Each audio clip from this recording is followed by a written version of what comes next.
கண்டிக்கின்றோம் கண்டிக்கின்றோம்.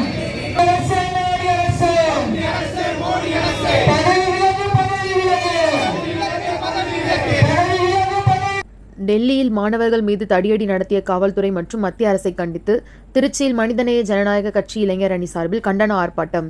நீட் தேர்வு முறைகேடுகளை கண்டித்தும் இதற்கு பொறுப்பேற்று மத்திய கல்வி அமைச்சர் தர்மேந்திர பிரதான் உடனடியாக பதவி விலக வலியுறுத்தியும் மனிதநேய ஜனநாயக கட்சியின் இளைஞர் அணி சார்பில் திருச்சி பாலக்கரை பகுதியில் கண்டன ஆர்ப்பாட்டம் நடைபெற்றது. இந்த ஆர்ப்பாட்டத்தில் கட்சி நிர்வாகிகள், உறுப்பினர்கள் மற்றும் ஏராளமான பொதுமக்கள் திரளாக கலந்து கொண்டு மத்திய அரசுக்கு எதிரான கண்டன முழக்கங்களை எழுப்பினர்.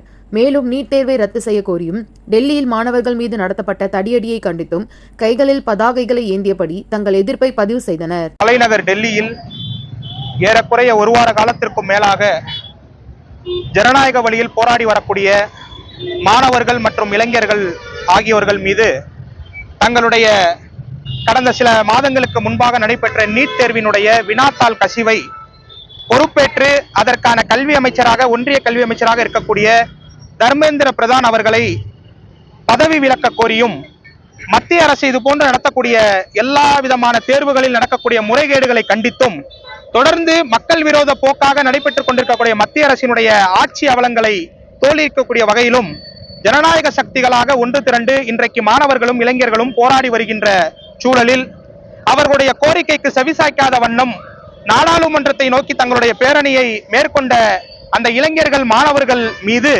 கண்மூடித்தனமாக கொலைவெறி தாக்குதல் நடத்திய டெல்லி காவல்துறையை கண்டித்தும், அதற்கு துணையாக நின்ற துணை ராணுவத்தை கண்டித்தும், மேலும் இதை பற்றிய ஒரு அக்கறை கூட காட்டாமல் இருக்கக்கூடிய ஒன்றிய அரசை கண்டித்தும் மனிதநேய ஜனநாயக கட்சியினுடைய தலைவர், மரியாதைக்குரிய சிதம்பரம் சட்டமன்ற உறுப்பினர் தமீமுன் அன்சாரி அவர்களுடைய அறிவுறுத்தலின் பேரில் இளைஞர் அணி மற்றும் எங்களுடைய மாணவர் பிரிவான மாணவர் இந்தியா சார்பில் தமிழகம் முழுவதும் போராட்டம் நடத்துவதற்காக வலியுறுத்தியிருந்த சூழலில் அதனுடைய முதல் தொடர்ச்சி நிகழ்வாக திருச்சியிலே நம்முடைய மாவட்ட இளைஞர் அணி செயலாளர், மாவட்ட பொறுப்பாளர்கள் தலைமையிலே இன்றைக்கு இந்த ஆர்ப்பாட்டமானது நடைபெற்றுக் கொண்டிருக்கிறது. நிச்சயமாக இளைஞர்கள் மீதும் மாணவர்கள் மீதும் கட்டவிழ்க்கப்பட்ட இந்த அராஜக போக்கு என்பது ஜனநாயக வழியில் போராடக்கூடிய ஒவ்வொருவரையும் சிந்திக்க வைக்கக்கூடியதாகவும், அவர்களை கிட்டத்தட்ட மாணவர் மற்றும் இளைஞர்கள் புரட்சிக்கு தள்ளவிடக்கூடிய ஒரு சூழலாக இந்த விஷயம் இருந்து கொண்டிருக்கிறது என்பதை இந்த நேரத்தில் தெரிவித்துக் கொள்ள கடமைப்பட்டிருக்கின்றோம்.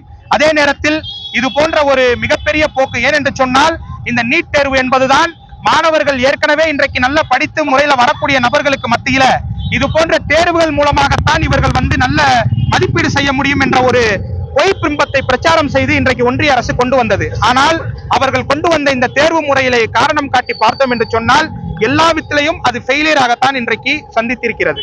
அந்த அடிப்படையில் இந்த வினாத்தாள் கசிவு என்பது சாதாரணமான விஷயம் அல்ல. அதற்கு நிச்சயமாக ஒன்றிய அமைச்சர் தர்மேந்திர பிரதான் அதற்கு பொறுப்பேற்று பதவி விலக வேண்டும் என்று இந்த கூட்டத்தின் வாயிலாக நாங்கள் அழுத்தம் திருத்தமாக கேட்டுக்கொள்கிறோம். அதே தருணத்தில் இரண்டாவது முறையாக இன்றைக்கு மதியம் ஒரு உச்சநீதிமன்றத்தினுடைய தீர்ப்பு ஒன்று வெளியாகி இருக்கிறது. சூரியகாந்த் என்று சொல்லக்கூடிய மாண்புமிகு நீதிபதி அவர்கள் சொல்லியிருக்கக்கூடிய ஒரு செய்தி மிகப்பெரிய ஒரு அச்சத்தையும், ஜனநாயக வழியில் போராடக்கூடிய, ஜனநாயகத்தின் மீது நம்பிக்கை கொண்டிருக்கக்கூடிய ஒவ்வொருவருக்கும் ஒரு மிகப்பெரிய அதிர்ச்சியை தந்திருக்கிறது என்று நிச்சயமாக நாங்கள் கருதுகிறோம். என்னவென்று சொன்னால், இது போன்ற நிகழ்வுகளை மாணவர்கள் போராட்டம் டெல்லியே இன்றைக்கு திரும்பி உலக நாடுகள் மத்தியில கவனம் பெற்றிருக்கு. குறிப்பா இளைஞர்கள், மாணவர்கள் மத்தியில இது மிகப்பெரிய அளவுல பேசப்படக்கூடிய ஒரு பொருளாக மாறி இருக்கக்கூடிய சூழல்ல இந்த போன்ற நிகழ்வுகளுக்கெல்லாம் நாங்கள் செவி சாய்ப்பதற்கோ பார்ப்பதற்கோ எங்களுக்கு நேரம் இல்லை. இதுல நாங்க பார்த்து இந்த வீடியோக்களை பார்க்கவோ, இந்த செய்திகளை பார்க்கவோ நாங்க பார்த்து நேரத்தை வீணடிக்க விரும்பவில்லை என்று ஒரு உச்ச நீதிமன்ற நீதிபதி, ஏறக்குறைய ஒரு டெமோக்ரசி கண்ட்ரில, ஒரு ஜனநாயக நாட்டுல ஒரு உச்சபட்ச ஒரு நம்பிக்கை என்பது நீதிமன்றத்தின் மீதுதான் எல்லோருக்கும் இருக்கும். நீதிமன்றத்தினுடைய தீர்ப்பை நம்புகிறோம். நீதிமன்றத்தினுடைய நீதிபதியுடைய வாக்கை நாங்கள் இன்றைக்கும் ஜனநாயகவாதிகள் நம்பிக்கொண்டிருக்கக்கூடிய சூழல்ல இது போன்ற ஒரு தடியடிக்கு மத்தியில எந்த ஒரு சூழலும் கவனத்துல கொள்ளாம இது நாங்க கவனம் செலுத்த முடியாதுன்னு சொல்றது நிச்சயமாக அதிர்ச்சி அளிக்கிறது. மரியாதைக்குரிய நீதிபதி அவர்கள் அந்த சூழலை நிச்சயமாக அதை சொன்ன அவருடைய அந்த வாக்களிப்ப நிச்சயமாக அவர் வாபஸ் வரணுங்கிறத இந்த நேரத்தில் இந்த கூட்டத்தின் மூலமாக நாங்கள் தெரிவித்துக் கொள்கிறோம். அதே போல இது போன்ற கையாளாத விதைகளை தொடர்ந்து செய்யக்கூடிய மோடி அரசு இதற்கு பொறுப்பேற்று பதவி விலக வேண்டும். நிச்சயமாக மீண்டும் ஒரு முறை அழுத்தம் திருத்தமாக சொல்கிறோம், மாணவர்கள் மீதும் இளைஞர்கள் மீதும் இது போன்ற ஜனநாயக சக்திகள் மீதும் ஜனநாயக வழியில் போராடக்கூடிய நபர்கள் மீதும் இது போன்ற அடக்குமுறைகளை கட்டவிழ்ப்பது நிச்சயமாக இந்திய நாடு போன்ற ஜனநாயக நாடுகளுக்கு உகந்தது அல்ல. இது மிகப்பெரிய புரட்சிக்கு வழிவகுப்பதாக மாறிவிடும். ஏனென்று சொன்னால் இன்றைக்கு இந்தியா நாட்டினுடைய சுதந்திர போராட்டமே மாணவர்கள் மூலம், இளைஞர்கள் மூலமாகத்தான் உருவாக்கப்பட்டது. தாருல் உலூம் தேவ்பந்த் என்று சொல்லக்கூடிய அந்த மிகப்பெரிய மதரசாவினுடைய மாணவர்கள், இது ஒரு மதசாயலுக்கு சொல்லவில்லை, அந்த மதரசாவில பயில மாணவர்கள், ஆசிரியர்களுடைய அந்த தாக்கம், அந்த நாட்டின் மீது கொண்ட பற்று இந்த இந்திய நாட்டினுடைய சுதந்திரத்துக்கு வித்தாக அமைந்தது. அதே போல அலிகர் யூனிவர்சிட்டியுடைய மாணவர்களுடைய அந்த போராட்டம் இன்றைக்கு தெலுங்கானா, ஆந்திரா என்று 2 மாநிலம் பிரிவதற்கு மிக முக்கியமான போராட்டமாக இருந்திருக்கிறது.